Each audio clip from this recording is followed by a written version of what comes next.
So,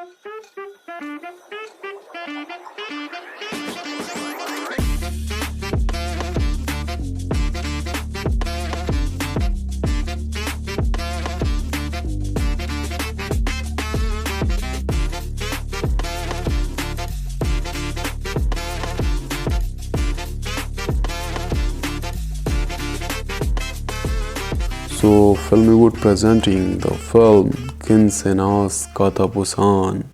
तो film की कहानी शुरू होती है और हमें एक क्लासरूम को दिखाया जाता है जहां कुछ छिछोरे छोरे ऐना नाम की एक सीधी सादी शरीफ लड़की को छेड़ रहे होते हैं। उन सबके छेड़खानी से परेशान होकर ऐना उन सबको हिदायत देते हुए कहती है कि कृपया मुझे नहीं छेड़ो और मेरे साथ ये सब हरकत मत करो। ऐना की ये बातें सुनकर उन्हीं लड़कों में से एक कहता है कि ठीक है, मैं तुम्हें नहीं छेड़ूंगा क्योंकि मैं तो तुम्हारी चुम्मी लूंगा। और जैसे ही वो लड़का ऐना को किस करने के लिए आगे बढ़ता है तभी बेथ नाम की एक न्यू स्टूडेंट वहाँ आ जाती है और उन लड़कों को बैग से मारने लगती है, मतलब खूब मारती है। बेथ की यह हरकत ऐना को बहुत ज्यादा पसंद आती है, इसलिए क्लास खत्म होने के बाद ऐना बेथ से फ्रेंडशिप कर लेती है और उसे अपने डैड के बर्थडे पार्टी में आने के लिए इनवाइट करती है। फिर रात में ऐना जब अपने मॉम डैड के साथ डिनर कर रही होती है तभी वो अपने मॉम डैड को बताती है कि ऐना अपने डैड की बर्थडे पार्टी में अपनी एक फ्रेंड को भी इन्वाइट कर रही है, जिस पर उसके मॉम डैड खुश होते हैं और उसके सभी दोस्तों को इन्वाइट करने के लिए बोलते हैं। फिर रात में जब ऐना के डैड कॉन्डो अपने ऑफिस मेल्स को चेक कर रहे होते हैं तभी अचानक एक औरत की न्यूड और सेक्सी पिक्स उनके लैपटॉप स्क्रीन पर आ जाती है।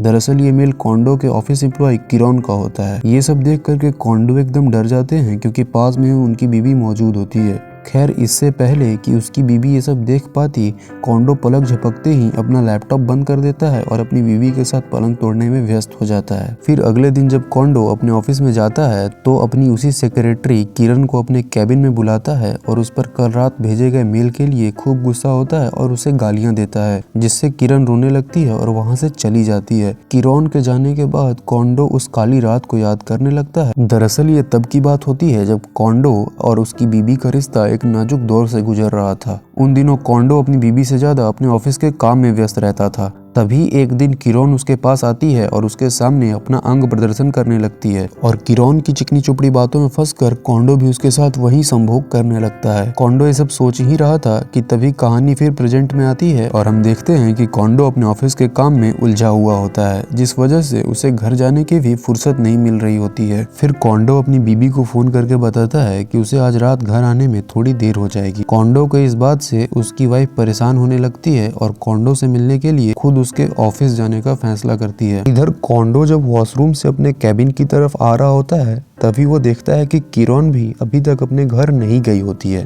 तो इसे सही समय मानकर किरण को समझाने के लिए जाता है और वो उससे कहता है कि किरण प्लीज उस रात की बात को भूलकर अपने लाइफ में आगे बढ़ने की कोशिश करो। पर किरण जरा सा भी समझने को तैयार नहीं होती है और जबरदस्ती अपने कपड़े उतारने लगती है और देखते ही देखते दोनों ऑफिस के बिल्डिंग में ही संभोग करने लगते हैं। और तभी कॉन्डो की वाइफ भी ऑफिस में एंटर कर जाती है, पर इससे पहले कि वो अपने हस्बैंड को यहाँ रंगे हाथों पकड़ पाती, कॉन्डो अपना काम खत्म कर चुका था।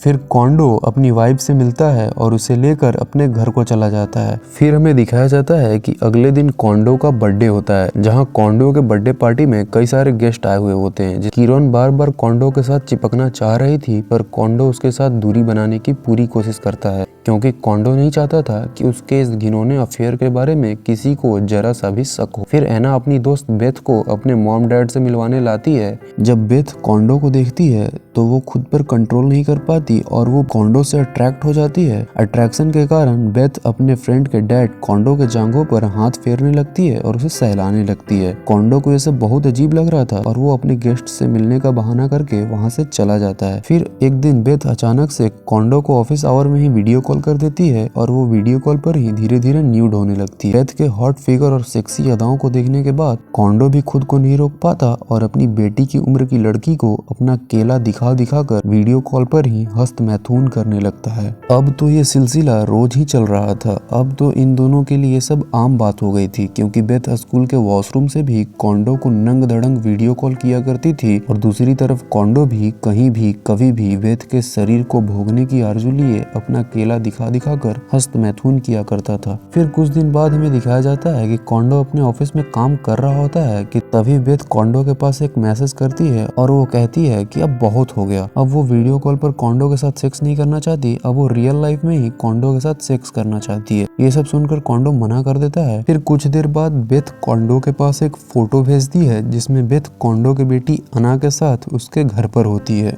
बेथ को अपने घर पर मौजूद देखकर कॉन्डो अपना सारा काम छोड़ छाड़ कर सीधे अपने घर पहुंच जाता है, जहां वो देखता है कि बेथ उसकी फैमिली के साथ खूब बात कर रही होती है और ही हंस रही होती है। फिर हमें दिखाया जाता है कि रात में सभी एक साथ डिनर करते हैं, पर तभी हम देखते हैं कि डिनर टेबल पर ही बेथ बेशरम होकर अपने टांगों से कॉन्डो के टांगों को बेहद रगड़ रही होती है। फिर खाना खाते वक्त बेथ जानबूझकर अपना चम्मच नीचे गिरा देती है और उसे उठाने के बहाने बेशर्मी की सभी हदों को पार करते हुए कॉन्डो के केले को दबाने लगती है। कॉन्डो इन सारी हरकतों से परेशान होकर खाना छोड़कर सोने चला जाता है। फिर उस रात बेथ भी अपनी दोस्त एना के साथ सोती है, पर बेथ के वहां मौजूद होने की वजह से उसे नींद नहीं आ रहा होता है और घबराहट के मारे वो पानी पीने के लिए बाहर आता है। कॉन्डो पानी पी ही रहा होता है कि तभी वहां बेथ भी आ जाती है। बेथ को वहां देखकर कॉन्डो बोलता है कि उन दोनों के बीच जो भी चल रहा है वो उसे खत्म करना चाहता है, लेकिन तभी बेथ धमकी देते हुए कहती है, ओ हो मेरे पास वो सारी सेक्स वीडियो कॉल्स की रिकॉर्डिंग्स और सेक्स चैट मौजूद हैं, बोलो तो तुम्हारी वाइफ के पास अभी भेज दूं क्या।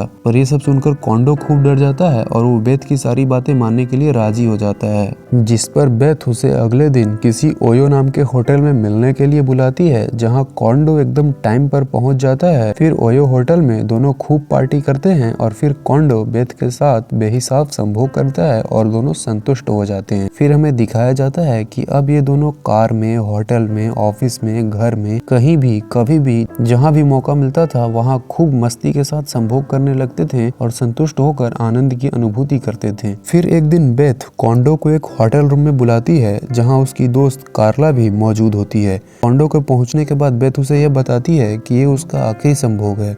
अगर आज उसने इन दोनों के साथ संबंध बना लिया तो वो कॉन्डो के रिकॉर्डिंग्स को डिलीट करके कॉन्डो को हमेशा के लिए आजाद कर देगी। ये सब सुनकर कॉन्डो भी दोनों के साथ शारीरिक संबंध बनाने के लिए राजी हो जाता है, पर संभोग के दौरान ही बेथ कॉन्डो के गले में चाकू गोद कर उसकी हत्या कर देती है। साथ ही साथ वो अपनी फ्रेंड कार्ला को भी जहर देकर मार देती है ताकि उसके खिलाफ कोई सबूत न बच जाए, और इसके बाद वो अपने वादे के मुताबिक कॉन्डो के सारे रिकॉर्डिंग्स को डिलीट कर देती है। दरअसल बेथ ने कॉन्डो को इसलिए मारा क्योंकि बेथ को कॉन्डो में उसका फादर नजर आता था, जिसने बचपन में उसका रेप किया था। साथ ही साथ बेथ ने कॉन्डो के लैपटॉप के सारे चैट हिस्ट्री को भी डिलीट कर दिया था और फिर कॉन्डो के मरने के बाद एक नए आदमी के साथ सेक्स चैट स्टार्ट कर देती है। फिर उस नए आदमी के साथ क्या होगा, इसी सस्पेंस के साथ इस मूवी का एंड हो जाता है। सो डियर, आपको ये फिल्म कैसी लगी कमेंट करके ज़रूर बताएं। वीडियो पसंद आया हो तो लाइक और चैनल को सब्सक्राइब ज़रूर करें। तो फिर मिलेंगे ज़िंदगी के किसी नए मोड़ पर, तब तक के लिए गुड बाय।